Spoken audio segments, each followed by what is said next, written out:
Happy birthday to you, happy birthday to you, happy birthday to you dear ಬಂಗಾರಿ, happy birthday to you.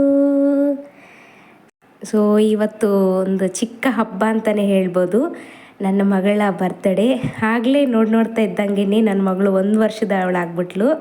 So full ಜೋರಾಗಿ ಗ್ರ್ಯಾಂಡಾಗಿ celebrate ಮಾಡಬೇಕು ಅಂತ ಅಂದ್ಕೊಂಡಿದ್ವಿ. But ಪಾಪುಗೆ ನೆಗಡಿ ಜ್ವರ ಜಾಸ್ತಿ ಇರೋದ್ರಿಂದ ಗ್ರ್ಯಾಂಡಾಗಿ ಮಾಡೋಕ್ಕೆ ಆಗಲಿಲ್ಲ. ಹಂಗಾಗಿ ಮನೆಯಲ್ಲಿನೇ ನಾವೆಲ್ಲರೂ ಫ್ಯಾಮ್ಲಿ ಎಲ್ಲರೂ ಸೇರಿಕೊಂಡು ಕೇಕ್ ಕಟ್ ಮಾಡೋಣ ಅಂತೇಳ್ಬಿಟ್ಟು ಸಿಂಪಲ್ಲಾಗಿ ಸೆಲೆಬ್ರೇಟ್ ಮಾಡ್ತಿದ್ವಿ.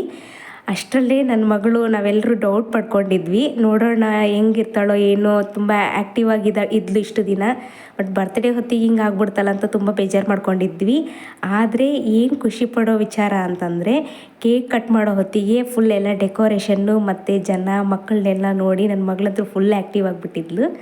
ಸೊ ಖುಷಿಯಾಗಿದ್ಲು ಅಂತೇಳ್ಬಿಟ್ಟು ನಮಗೂ ಒಂದು ಸ್ವಲ್ಪ ಖುಷಿ ಆಯಿತು. ಆ ಖುಷಿಯಲ್ಲಿನೇ ನಾವಿಬ್ಬರು ಗಂಡ ಹೆಂಡತಿ ಇಬ್ಬರು ಸೇರಿ ಪಾಪುಗೆ ಕೇಕ್ ಕಟ್ ಮಾಡಿಸ್ತಿದ್ದೀವಿ. ವಿಡಿಯೋ ಯೂಟ್ಯೂಬ್ಗೆ ಅಂತ ಮಾಡಿರಲಿಲ್ಲ. ಸೊ ಹಂಗಾಗಿ ರೇಷಿಯೋನು ಚೇಂಜ್ ಆಗಿತ್ತು. ಯೂಟ್ಯೂಬ್ಗೆ ವಿಡಿಯೋ ಅಪ್ಲೋಡ್ ಮಾಡಬೇಕಾ ಬೇಡವಾ ಅಂತ ಯೋಚನೆ ಮಾಡ್ಕೊಂಡಿದ್ವಿ. ಅದಕ್ಕೆ ವಿಡಿಯೋ ಅಪ್ಲೋಡ್ ಮಾಡೋದು ಲೇಟಾಗಿದೆ. ಸೊ ಅದಕ್ಕೆ ವಿಡಿಯೋ ಲೇಟಾಗಿ ಅಪ್ಲೋಡ್ ಮಾಡ್ತಾಯಿದ್ದೀನಿ.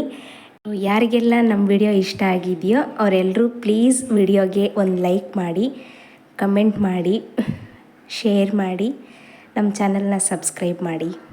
ನೋಡಿ ನಾವು ಕೇಕ್ ತಿನ್ಸೋಕೆ ಹೋಗ್ತಾಯಿದ್ದೀವಿ. ಪಾಪ ಅವಳಿಗೆ ನೆಗಡಿ ಜೋರಾಗ್ಬಿಟ್ಟು ಇರಿಟೇಟ್ ಆಗ್ತಾಯಿದೆ. ಸೊ ಕೇಕ್ ಕೂಡ ತಿನ್ನೋದಕ್ಕೆ ಇಷ್ಟಪಡ್ತಾ ಇರಲಿಲ್ಲ. ಆದರೆ ಜನ ಎಲ್ಲ ಮುಂದೆ ನಿಂತ್ಕೊಂಡು ಫೋಟೋ ತೆಗಿಯೋದು ಮತ್ತು ಹ್ಯಾಪಿ ಬರ್ತ್ಡೇ ಅಂತ ವಿಶ್ ಮಾಡೋದೆಲ್ಲ ನೋಡಿ ಫುಲ್ ಖುಷಿಯಾಗಿದ್ಲು. ಚಿಕ್ಕದಾಗಿ ಸೆಲೆಬ್ರೇಟ್ ಮಾಡಿದ್ದೀವಿ. ಕೇಕ್ ತಿನ್ಸೋಕೆ ಹೋದರೆ ಅಂದರೂ ತಿಂತಾನೇ ಇಲ್ಲ ಆಕಿ, ಅವ್ರ ಅಪ್ಪಾಜಿ ತಿನ್ಸೋಕೆ ಹೋದರೆ. ಸೊ ಇರಲಿ ಬಿಡು ಅಂತೇಳ್ಬಿಟ್ಟು ತುಂಬ ಲೇಟಾಗಿರೋದ್ರಿಂದ ನಾನು ನಮ್ಮ ಮನೆಯವ್ರಿಗೆ ಕೇಕ್ ತಿನ್ನಿಸ್ತಾ ಇದ್ದೀನಿ. ನನಗಂತೂ ಸಿಕ್ಕಾಪಟ್ಟೆ ಖುಷಿಯಾಗಿತ್ತು. ಇದಿಷ್ಟು ಇವತ್ತಿನ ವಿಡಿಯೋ. ಬಾಯ್.